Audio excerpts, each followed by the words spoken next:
So we're witnessing the downfall of Fortnite live, which is something I would have prayed for years ago when I was in high school, and me and my entire friend group were part of those people who hated Fortnite.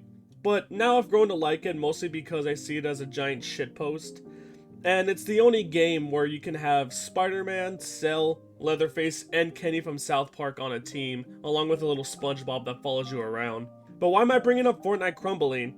Well, it's because they admitted that they've been spending a lot more money than they have, to the point where they're lowering the amount of V-Bucks you get, but keeping the same prices so they can pay the bills, laid off over 1,000 employees, and now they're shutting off 3 game modes, being Fortnite Rocket Racing, Fortnite Ballistic, and Fortnite Festival, which the only one I'm actually kind of sad about is Fortnite Festival because me and my friends definitely had our fun jamming out to songs that they had on Fortnite.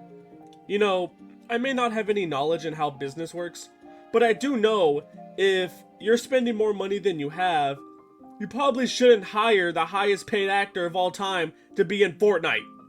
Okay, this is a bit of a side tangent, even though I haven't played Fortnite in a while. But right now there's a versus thing going on where it's basically the Rocks team and the Ice Wizards team. And you have to pick a side, and whichever team you're on, they get rewards at the end of the season depending on whose team wins. And it was shown that there was a buff when the Rocks team gets a win, basically making it really unfair if you're on the Ice Wizards team. And I'm not sure if this has anything to do with the no-lose clause that The Rock has in his contract.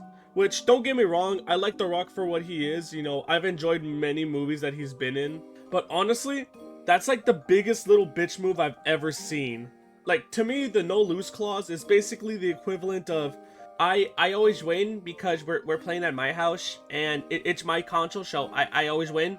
And if you beat me, no, you didn't. I always win. I always win. Okay, so I just checked Fortnite Tracker before I finished editing, and according to the faction progress, I've been calling them Ice Wizard this whole time, but the Ice Kings team is actually winning, even though the Rocks team, the Foundation, has a buff to give them more points, which is funny. And also, just for a reminder, this is not Ice King. This is Ice King. This dude is a big nerd. If you get what I'm referencing, I love you. Anyway, back to my scripted video. I'm getting off topic, but yeah, I thought we'd never see the day where the biggest money printing game would fumble so hard. Anyway, that's all I really had to say. Bye-bye.